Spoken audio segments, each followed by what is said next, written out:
Hi guys, welcome back for another one. Now I am expecting a brand new Farmable character on April 7th, which is approximately 2 weeks away. Now I probably would have waited until next week to release this video, but Doom Influence event is about ready to end in about 7 to 8 days from the time you guys see this video. And I honestly do not know what the aftermath of that event ending is going to look like, as there have been several characters added to campaign nodes since that event had began. So with those factors in mind, I called up my bookie and asked them what are the odds on the next farmable character in Marvel Strike Force, or Fountainable, or a location of where they can be found. So guys, if you're ready for it, sit back, relax, and let's get into it.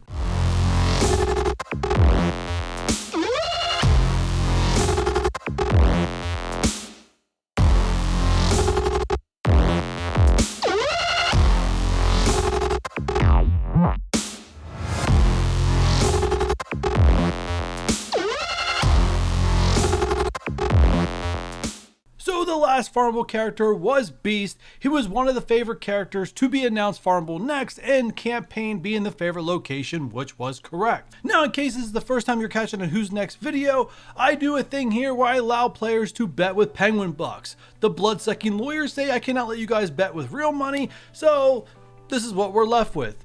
And this is the current leaderboard. There have been no changes since last month. Now, a lot of commanders did get the Beast prediction correct, and they are now on the leaderboard just slightly below the top 5. And as a reminder, if you can get yourself on the leaderboard, you get a shout out in the intro of my video. So Salvin, Madman McQ, and Maverick, you guys for the second month in a row got the shout out. And if you're interested in how you place a bet with Penguin Bucks, I will show you guys how to do that at the end of this video. Now, before I give you the odds on who's the favorite to be released and the method that they're going to be released, we need to take a look at the dates of every character was released that is currently not farmable, foundable, or have a home location in this game. And currently your longest reigning character is Emma Frost, released August 2nd, followed by Scream September 29th, She-Hulk October 7th, Anti-venom October 19th, and Shatterstar December 8th. And yes, I see those symbiotes creeping up, possibly getting ready to be farmable soon. I'm ready for it. You ready for it? But with that said, let's see who's after Shatterstar. That is Longshot December 17th, Elena Belova December 28th, Red Guardian January 5th, Kitty Pryde January 15th, followed by Iceman January 25th, Bishop February 2nd, White Tiger February 19th, Moon Knight March 1st, and the latest Silver Surfer March 16th. So currently guys, these are all the characters that are released in the game without a home location where they can be found. And for once, we only got one brand new character with one character come off the board, so no net gain of the unfarmable characters that are in the game. If only every video was like this one.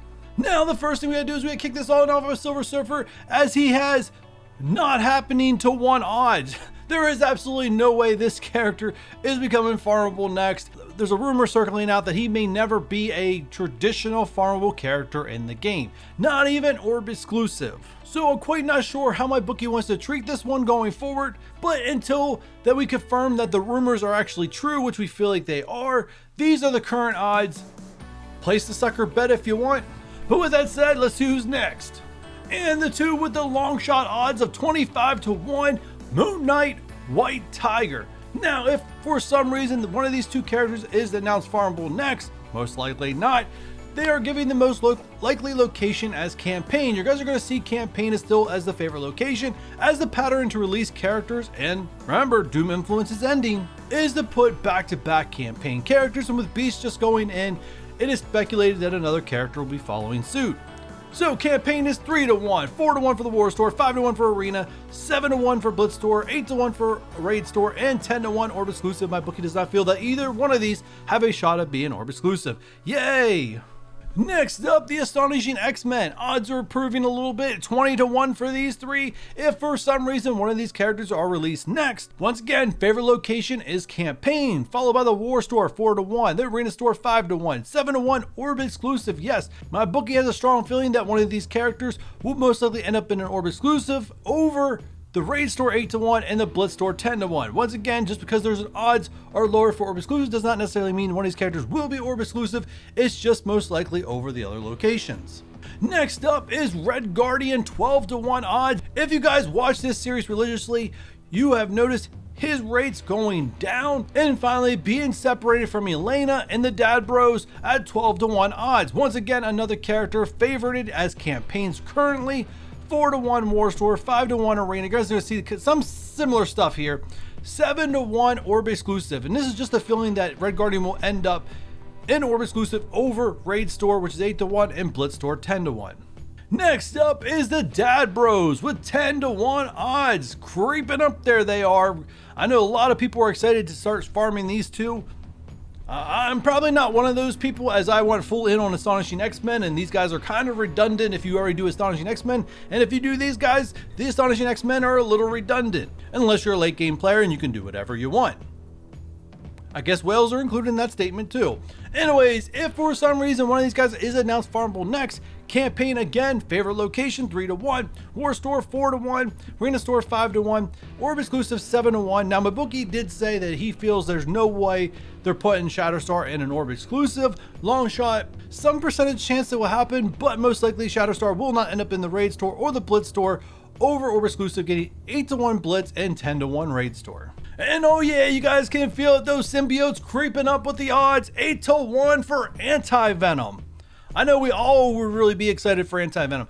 Now, this is the first one where there's a change, was the War Store is the favorite location currently for Anti-venom at 3-1, 4-1 for Arena, 5-1 campaigns, 7-1 Raid Store. A slight chance you could end up Orb exclusive as 8-1 and 10-1 in the Blitz Store, as my bookie thinks there's no way they're putting this character in the Blitz Store.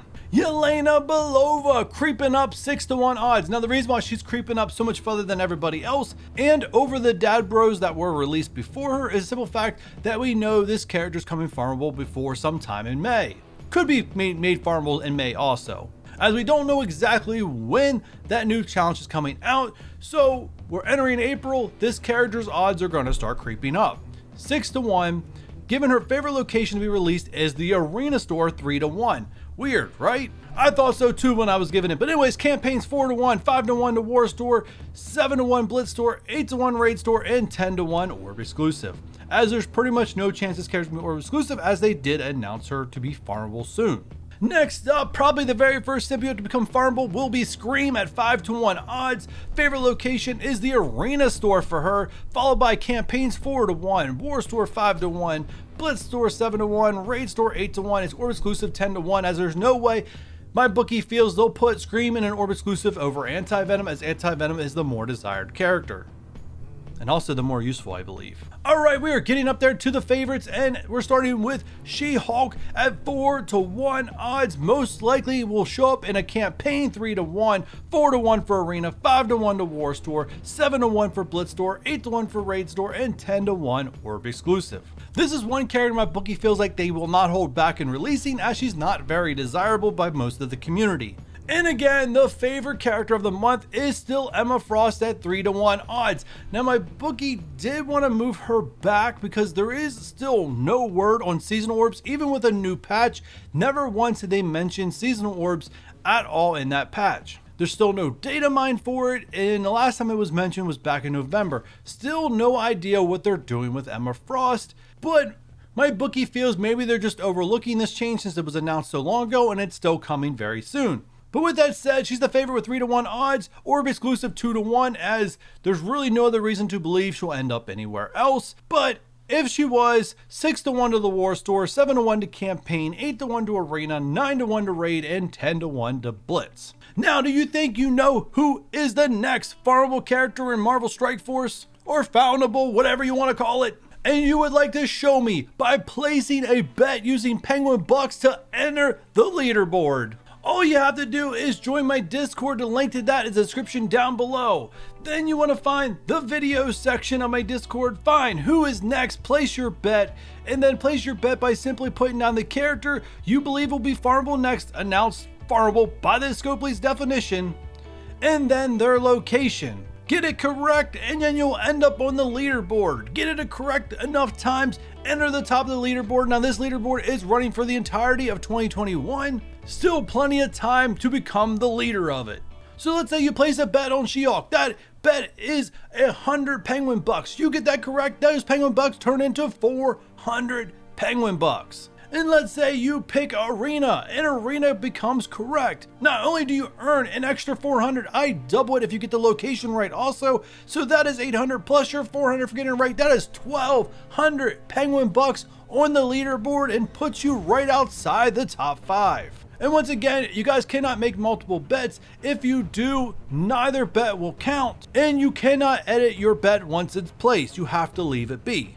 So it's time for you guys to place your bet and tell me who's next. If you guys enjoy this one, do me a huge favor, give me a thumbs up button. If you're new here and have not done so already, hit that subscribe button. And if you do not want to miss the next Who's Next video, don't forget that notification bell. And with all that said, I'll catch you guys on the next one.